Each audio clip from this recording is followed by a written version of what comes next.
After years of promises, we finally get it, with Dwayne Johnson in the lead role, plenty of action. Was Black Adam a worthy opponent, or did it fall flat on its face?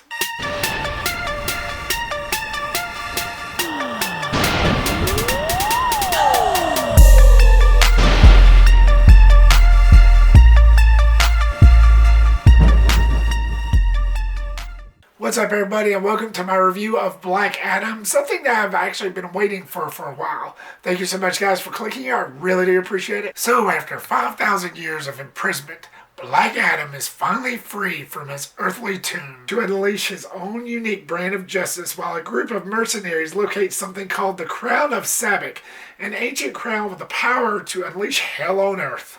As stated before, this is something that I've been waiting for ever since I found out that Dwayne Johnson, one of Hollywood's gods, was going to be cast as the lead role. His first ever superhero role, or anti-hero I should say.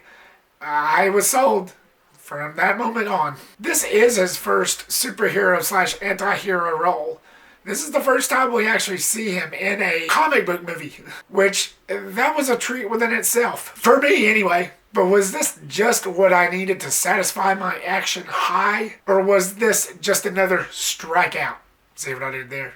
But before I get into all the things that didn't work, which is not much, really great movie, spoiler alert, let's get into the positives for Black Adam. This is a very well-directed movie. The director of this film, which I'll have on the screen up here because I'm not saying it, did a really terrific job. As a director that I've known of, that I have like some of his films, and has directed such films with Liam Neeson, such as Unknown, Run All Night, Non-Stop, and in the horror community, like with House of Wax, Orphan, and The Shallows, as well as last year's Jungle Cruise, which also starred The Rock. I think he's a pretty good director. With Black Adam, I think he did a really good job. He's a great filmmaker, and I wish nothing but the best for him. With Black Adam, I think he did a really good job putting as much care and devotion into this. I think he did a really good job, and on the directing side, he didn't really disappoint at all. Like I said, I think he's a really good filmmaker, and I wish nothing but the best for him. I gotta say, there was off-the-chain action. I'm a pretty soft audience when it comes to action films, especially of this magnitude. And I know a lot of people are already saying about this that it's so generic, it's something that we've already seen before. Maybe true, but I didn't mind the action here.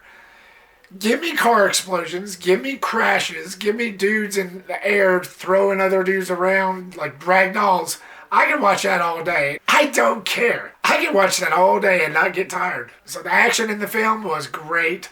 The special effects, it actually looked pretty good. There wasn't a single cheesy shot or anything in this movie, special effects wise, that got to me. It was great. It looked very cool. And there was definitely plenty there for you to be amazed at. I didn't feel cheated at all because, like I said, it didn't look cheesy. It wasn't generic. It was actually done very well. It was actually done perfectly. It never missed a beat. It just did it with me.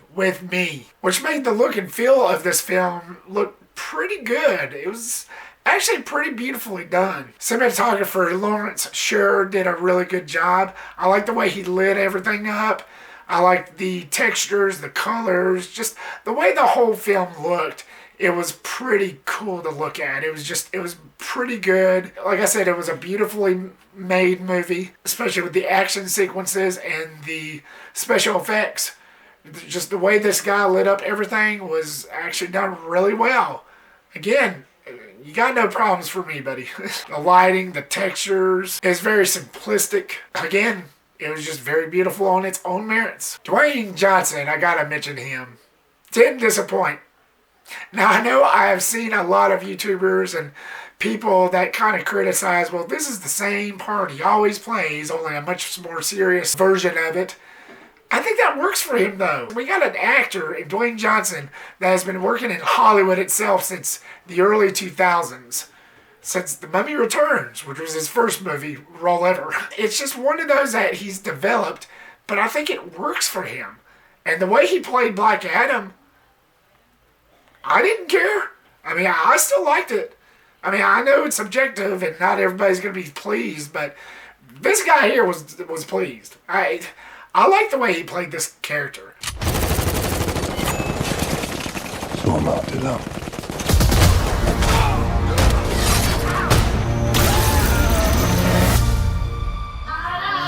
Now, this is a character that I hadn't really heard of before they started talking about this movie. Now I know it's a Shazam character. It's a Shazam villain. That's all I know about him. Still, I think Dwayne Johnson played this part really well. Now, I'm not a comic book guy or anything by any stretch. Still, I liked the way Dwayne Johnson played this part. And he's just one of those actors that I've gotten used to. And I know a lot of people out there are like, well, this is the same old stuff. You give us something new. I get it. But with me, I wasn't disappointed. I like the way he played this character. He played it with such anger and such seriousness, his toughness. He did his best. He did it well. His ability to captivate the very essence of the character is what got to me. Again, I'm not a comic book character. I've never heard of Black Adam before this movie. Dwayne Johnson, he nailed it. Like I say, I don't know anything about this character other than what this movie showed. But I like the way Dwayne Johnson played it. And I thought he was gold. Pure and simple. In other words, another win. And I don't care. You get the Justice Society, which I have heard of.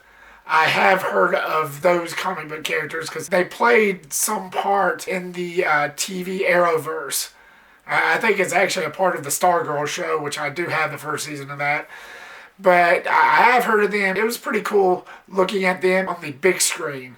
Because like I said, all we ever get of those characters is the smaller screen, like in the Arrowverse. It was nice seeing them on the big screen for once. So it was only natural to finally introduce them on the big screen. And everybody knows about the cameo, the big cameo that, people kind of ruined for everybody. But lucky for me, I was one of the lucky ones. I made it a point that ever since I didn't hear exactly who it was that showed up in the end credits. And I'm not going to be that guy, so you'll get nothing from me. But leading up to this movie, I avoided all social media. I just went to work, and if anybody wanted to talk to me about the Black Adam movie, I would be like, yeah, sorry, dude, I'm going to watch that later. Just don't talk to me about it. Just shut up. Get away from me. Just get away. But yeah, like I said, I was one of the lucky ones, but it was pretty satisfying. I liked what they showed. Again, you'll get nothing from me. I'm not going to be that guy. But it is a shame. I feel sorry for the people that got it ruined for them because of one jerk. But I thought it was pretty cool. I like seeing Pierce Brosnan in this. He played Dr. Fate, one of the Justice Society members. I like that actor. He's one of my favorite James Bond characters. He's one of my favorite James Bonds. I mean, seeing him in this movie was gold. He had a certain charm about him, a certain charisma that every time he was on screen, I'd be like, oh, hell yeah, let me see more of him. Yeah, come on. Every time he was absent, I was like, come on, come back. Yeah, there he is. Awesome. You rock, man. Let's just see what you got. Seeing him was a real treat. I don't see him in much of anything anymore. So whenever he does pop up, I'm like, hell yeah, let's do this. You got Aldis Hodge, which I've seen him in other stuff. I can't quite pinpoint exactly what I've seen of him, but I do know of this actor, and him as Hawkman and Black Adam was pretty cool. He was the leader of the Justice Society, and he had that attitude about him, that typical superhero attitude where we don't kill people. Superheroes do not kill people. He had that authority about him that made him pretty likable, and that was pretty fun. This movie was pretty good. I had a really great time in it. However, I still had some issues. Some.